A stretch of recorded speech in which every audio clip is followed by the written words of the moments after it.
Head है। In fact कुछ साल पहले, कोविड के पहले, जब वो इंडिया भी आए थे तो आपकी मुलाकात भी हुई थी और ईटी अवार्ड्स वगैरह में आते भी रहते हैं वो। तो आप उनकी कमेंट्री को कैसे सुन रहे हैं? काफ़ी चिंताजनक उन्होंने चिंता जताई है बाजार को लेके, क्योंकि उनकी बात जब भी होती है तो सब सुनते हैं एक बार को। आपने कैसे एनालाइज की? डायमंड साहब क्या बोल रहे हैं? वो कह रहे हैं कि भैया फेड को एक्ट करना पड़ेगा, नहीं एक्ट करेंगे तो लंबा प्रॉब्लम आने वाला है। समस्या इस इकॉनमी का जो यूएस इकॉनमी है वह पहले से काफ़ी वीक हो चुकी है, वहाँ पे इन्फ्लेशनरी प्रेशर्स ज़्यादा हैं। तो जेमी डायमंड साहब सिंपल एक मैसेज दे रहे हैं अपनी तरफ से यूएस फेड को कि भाई आपको एक्ट करना पड़ेगा और जल्दी एक्ट करना पड़ेगा। अगर आप नहीं करेंगे तो बहुत बड़ी समस्या हो जाएगी। देखिए इन्फ्लेशन में क्या होता है, जब वो आ जाती है ना, उसको आप कंट्रोल नहीं करते तो घर जला सकती है।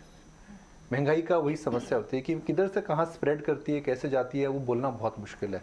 तो एक इंटरेस्टिंग बात यहाँ पर यह है कि जेपी मॉर्गन जो विश्व का सबसे बड़ा बैंक है, उसका उनके चेयरमैन इतनी बड़ी स्टेटमेंट दे रहे हैं कि इकोनॉमिक हरिकेन आने वाला है।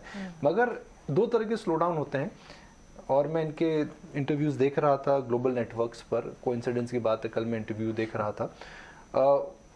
उनका ये भी मानना है कि ऐसा नहीं है कि ये पहली बार ऐसा स्लो डाउन आएगा। एक तरह का रिसेशन जो होता है, इसकी डेफिनेशन बहुत ज़्यादा होती है। किस प्रकार का रिसेशन है, क्या क्वांटम का रिसेशन है, किस प्रकार का स्लो डाउन है।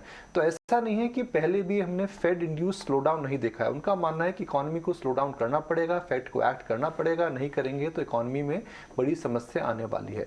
मगर उस कमेंट के बाद देखिए डाउ तो नहीं गिरा है, उस कमेंट के बाद डाउ फ्यूचर्स नहीं गिरे हैं, उस कमेंट के बाद एशिया नहीं गिरा है।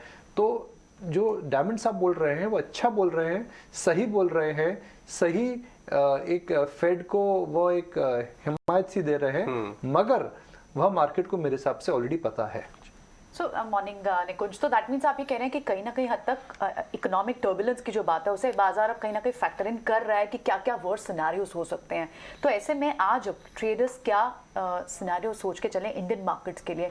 कब, क्योंकि जिस तरह से हम लगातार बात कर रहे हैं, आप कहते हैं कि प्राइस रेंज की डिस्कवरी हो रही है, 16,400 के ऊपर अगर हम जाते हैं तो वहाँ से आप एक ऊपर की दूसरी रेंज देख सकते हैं। सेक्टर्स में चर्निंग हो रही है, यहाँ पर अब ट्रेडर्स के लिए क्या एडवाइस होगी आज के लिए? देखिए ट्रेडर्स को इस समय दो सेक्टर्स पे नजर रखनी चाहिए। बैंक्स जो एक तरह से लीडरशिप में आ चुके हैं, हम रोज बैंक्स की बात करते हैं, बैंक्स ने बखूबी इस समय लीडरशिप संभाल रखी है।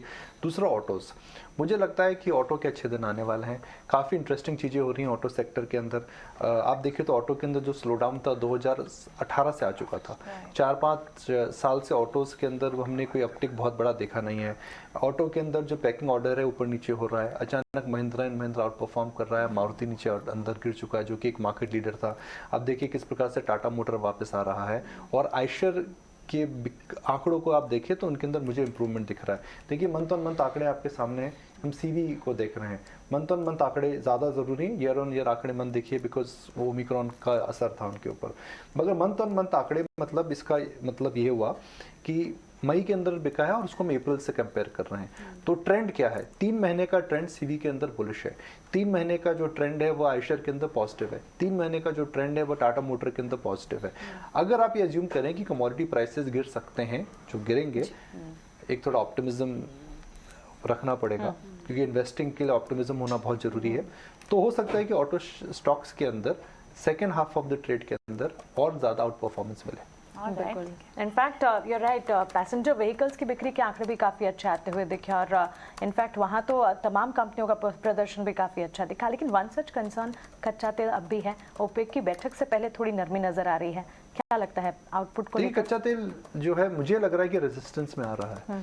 124-25 तक गया था क्रूड, उसके बाद अभी आज हम देख रहे हैं 112-113 पर ट्रेड कर रहा है। तो जाहिर सी बात है कि जो कच्चा जो क्रूड ऑयल है, कच्चा तेल की जो कीमतें हैं वह एक लोअर हाई बना रही हैं। यह मार्केट के लिए बहुत अच्छा है। ओपेक ने कल कहा है कि अगर रशिया ड्रामेटिकली आउटपुट कम करता है तो वो आउटपुट बढ़ा देंगे। तो हाई ऑयल प्राइसेस अगर 100, 120, 125 पे सस्टेन करेंगे तो इसको ओपेक को भी समझ में आता है कि डिमांड पे असर आएगा। तो एक रेंज में हो सकता है ऑयल सेटल करे। चार्ट्स को देख के लगता है कि ऑयल का जो बायस है वह लोअर है। अब वो 100 से 110 में सेटल होगा या 110 से 120 में सेटल होगा, तो वही एक बड़ा प्रश्न चिन्ह है। मगर अब देखिए 124 हुआ 2 दिन पहले, 12 घंटे के अंदर रिवर्सल आ गया। आज भी 113 है, अगर मैं सुबह देख रहा था ब्रेंट क्रूड का चार्ट अगर आप देखें तो ये हमारे लिए बहुत अच्छी खबर है। और अगर आप देखें तो क्रूड मेरे हिसाब से शेयर बाजार $100 क्रूड को फैक्टर इन कर चुका है। 104 105 डॉलर का जो क्रूड का अंक का जो प्राइस है ऑलरेडी फैक्टर्ड है। देखो, अगर मैं एक लिबर्टी सवाल में पूछने की ले सकता हूँ कि वो भारती के बारे में क्या आपकी राय है? आज की बड़ी इंटरेस्टिंग खबर है कि मित्तल साहब अब बड़ा कोई डेट लेना चाहते हैं, वो सिंगटेल का ब्लॉक आज की ईडी ने बोला, और इस बारे में चर्चा भी हो रही थी बाजार में, हम बात भी कर रहे थे भारती में, क्योंकि फंडामेंटली भी काफ़ी डेवलपमेंट्स हैं वहाँ पे। आप उस स्टॉक को कैसे देखते हैं? एक बार 800 जाके वापस आ गया 650 तक, क्या उसमें इंटरेस्ट बन सकता है? अजय, कुछ महीनों पहले मित्तल साहब ने कमेंट दिया था कि इस समय में अगर हम निवेश नहीं करेंगे और बिजनेस विजिबिलिटी जो हमें दिख रही है, then we will not be fair to our share holders. तो उनकी आवाज में गर्माहट थी। अब एक प्रमोटर अपनी पर्सनल कैपेसिटी में एक कंपनी में अगर स्टेक बढ़ा रहा है तो जाहिर है उसको अपने इन्वेस्टमेंट को लेकर के रिटर्न अच्छा दिख रहा है। जहाँ तक सिंगटेल और भारती की भागीदारी की बात है, मुझे लगता है कि उन दोनों की जो भागीदारी है वह, उसके अंदर सिंगटेल को कोई कंपल्शन नहीं है बेचने का, मगर अगर भारती उस ब्लॉक को लेना चाहता है तो इसका जाहिर मतलब है कि वह बुलिश है। अब भारती की ओनरशिप में अगर सिंगटेल का ब्लॉक आता है तो उसका सीधा प्रभाव एमएससीआई इंडेक्स पे भी पड़ेगा, और जो भारती का स्टॉक है इस समय अगर आप देखें 650 के आसपास है, 700 के आसपास है जी। तो 700 के आसपास अगर आप देखें तो भारती पिछले 3 महीनों से उसने कुछ जबरदस्त नहीं करा, नैरो रेंज में चल रहा है।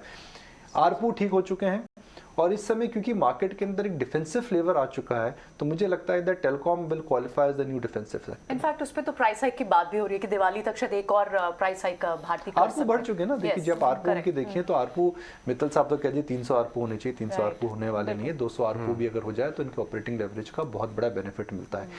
एक बात तय है कि सरकार ने टेलीकॉम सेक्टर को एजीआर के जो चैलेंजेस थे उनसे बचा लिया है। 2 प्लेयर मार्केट है। जियो के अंदर हम देख रहे हैं मार्केट शेयर लॉस हो रहा है, भारती के अंदर ऑपरेटिंग लेवरेज आ चुकी है, अफ्रीका ठीक चल रहा है, तो कुल मिलाकर के इतना गड़बड़ मामला नहीं है। ऑलराइट, चलिए ठीक है। So it's a good fundamental story, और भी चीज़ों पे जिस पर नजरिया दिया आपने निकुंज, बहुत बहुत शुक्रिया आपका।